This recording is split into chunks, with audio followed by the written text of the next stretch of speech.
जय माता दी दोस्तों, मैं शैली स्वागत करती हूँ आपके हमारे चैनल 555 एंजलिक गाइडेंस पे, जो कमिटेड है आपकी जर्नी को इजी बनाने एंड जल्दी कंप्लीट कराने के लिए। इसी रिगार्डिंग आज का वीडियो, और आज के वीडियो को स्टार्ट करने से पहले पूरा चार्ज देते हैं गणपति बप्पा, माता रानी, बाबा शिव को, एंजल्स एंसेस्टर्स को, ताकि आपको बेस्ट चार्जफुल वीडियो प्रोवाइड की जा सके। चलिए शुरू करते हैं। और आज का टॉपिक है कि डिवाइन सोल्स को जो पर्जिंग होती है, अनवांटेड पर्जिंग जिसको कहते हैं, उनके बचपन में उनके साथ जो भी हुआ, या बचपन में जो उन्होंने फेस किया, उसकी पर्जिंग जो उनको अनवांटेड होने लगती, वो नहीं चाहते कि वैसी कोई पर्जिंग हो, लेकिन होने होने लगती थी। वो नहीं चाहते कि उनके अंदर कोई एक्सपेक्टेशन की एनर्जी क्रिएट हो, लेकिन वो होने लगती थी। वो नहीं चाहते वो किसी से अटैचमेंट फील करे, लेकिन फील होने लगता था। वो नहीं चाहते कोई फियर फील हो, लेकिन फियर भी फील होने लगता था। तो ये जो अनवांटेड पर्जिंग, जो दबी हुई एनर्जी, जो दबी हुई इमोशंस डिवाइन सोल्स की सोल में होते हैं, तो ये new moon, full moon, eclipse, इनके टाइम भी ये जो है सरफेस पे आते हैं। ठीक है, तो जब ये सरफेस पे आते हैं तो उसकी वजह से पर्जिंग होती है, और आत्मा लो फील करती थी। जैसे कि आज भी न्यू मून ही है, तो जो है उस समय आत्मा लो फील करती थी, और कुछ ना कुछ पर्जिंग उसकी होती थी।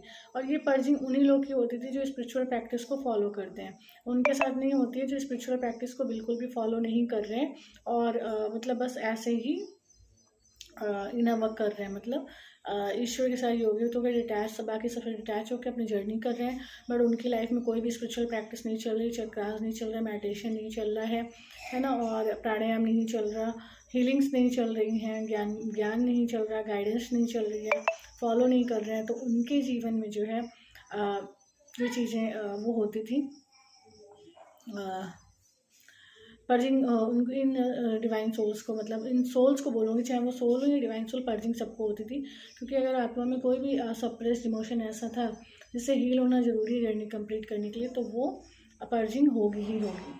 तो ये जो है डिवाइन सोल्स के साथ होता था। ठीक है, तो एक ही बात होगी पहले, तो इस बात को आप समझिएगा। तो हम इसका क्या तरीका है कि हम अनवांटेड पर्जिंग से बच सकें। तो देखिए, अनवांटेड पर्जिंग से बचने का वैसे तो कोई तरीका नहीं, क्योंकि अगर आत्मा में किसी भी प्रकार का कोई सप्रेस्ड इमोशन था जिसको हील होने की ज़रूरत है, तो वो पर्जिंग होगी ही होगी। लेकिन फिर भी हम इसको 80% तक रिमूव कर सकते हैं, कि 80% हमको मतलब कोई भी जो है ऐसा फील ना हो कि हमारे मतलब भीतर कुछ किसी प्रकार का कोई वैसा मतलब कुछ या कुछ ऐसा था। ठीक है, लाइक कैसा था कि कोई मतलब आत्मा में कभी कमजोरी ही ना रह जाए, कोई आत्मा में एक्सपेक्टेशन ही ना रह जाए। और ये कब प्रॉपर हो सकता है? ये प्रॉपर तब हो सकता है जब आप एक लंबे समय तक रेगुलर बेसिस पे आप सोल कॉन्शियसनेस होके रह रहे हो। सोल कॉन्शियसनेस का मतलब है आप स्पिरिचुअल प्रैक्टिस कर रहे हो, आप हीलिंग्स कर रहे हो, इनवर्क कर रहे हो, और सोल कॉन्शियसनेस में टिके हुए हो। मतलब आप पूरे दिन में देह भान में आते ही थोड़ी देर के लिए, मतलब बाकी टाइम आप सोल कॉन्शियसनेस ही रहते हैं। मतलब आपके अंदर देह भान रहता ही नहीं, आपके अंदर बॉडी कॉन्शियसनेस रहती ही नहीं। तो अब ये आपको चेक करना होगा कि आप कितना सोल कॉन्शियसनेस में रहते हैं, कितना देह भान आपके अंदर रहता है, या आप पूरी तरह से मतलब शुद्ध देह वाली स्थिति में स्थित हो गए, सोल कॉन्शियसनेस में स्थित हो गए हैं, और देहवान आपको होता ही नहीं। और आपका प्रयास, यदि कभी आपको देहवान फील होता है, देखिए अगर देहवान आपको फील होगा या आप देहवान में होंगे, तो पर्जिंग होगी ही होगी, इसका कोई सोल्यूशन नहीं है। क्योंकि देह से ही कर्म जुड़े हुए थे, देह की ही हीलिंग थी और जब तक देह में थे तो वो अपना असर दिखाते थे। लेकिन जब आप इस देह से डिटैच खुद को कर लेते हैं और आत्मा और परमात्मा के संबंध को समझ जाते हैं, आत्मा परमात्मा के साथ योगिक होकर चलती है, शरीर पूरा डिटैच हो जाता है, और तो फिर उसके लाइफ में जो भी मतलब चीज़ें उसको दिखाई पड़ती है, उसकी लाइफ में जो भी चीज़ें होती हैं, उनको हैंडल करने के लिए वो एक तरीके से प्रिपेयर हो जाते हैं। ठीक है, तो अनवांटेड पर्जिंग को रोकने के लिए एक ही तरीका है, जितना ज़्यादा आप सोल कॉन्शियसनेस में स्थित होते चले जाएंगे, मतलब और सोल कॉन्शियसनेस में कैसे स्थित होंगे, उसकी भी एक छोटी सी प्रैक्टिस है, छोटे से ड्रिल आपको बता देते हैं। आप जैसे आप कोई भी काम कर रहे हैं, ठीक है, आप पढ़ रहे हैं या आप पढ़ा रहे हैं, या आप अपना कोई वर्क कर रहे हैं, जॉब कर रहे हैं, आप खाना बना रहे हैं, कुछ भी बना रहे हैं, तो आप इस भान में रहें कि आपका शरीर जैसे कि नहीं है, और अगर कुछ है तो यहाँ पर एक स्टार की लाइट है, और आप जो है काम करते, जैसे माना कि आप खाना बना रहे हैं, तो आप ऐसा इमेजिन करें कि जो खाना बना रहे हैं वहाँ पे कोई शरीर नहीं है, केवल एक आत्मा है, और आत्मा ही वहाँ पर है। तो अपने आप को आत्मा ही केवल देखने का प्रयास करें, धीरे धीरे प्रैक्टिस करें, और जितना ज़्यादा समय अपने आप को इस स्थिति में स्थित रखेंगे, उतना कम से कम आपको पर्जिंग होगी, पहली बात।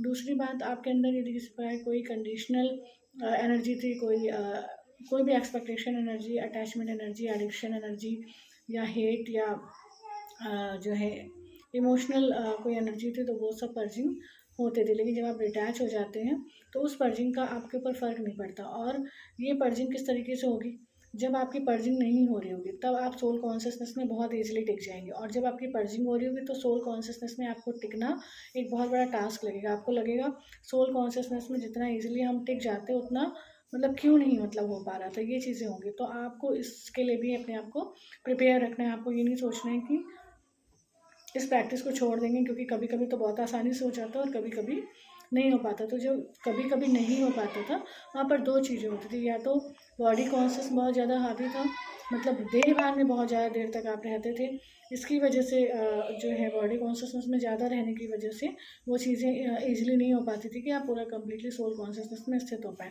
जब आप देह भान को पूरी तरह से त्याग देंगे, बॉडी कॉन्शियसनेस को त्याग देंगे, ज़्यादा से ज़्यादा समय सोल कॉन्शियसनेस में रहेंगे, तो आपकी एक हैबिट बन जाएगी। आप सोल कॉन्शियसनेस में बहुत ईजिली अपने आप को स्थित कर पाएंगे।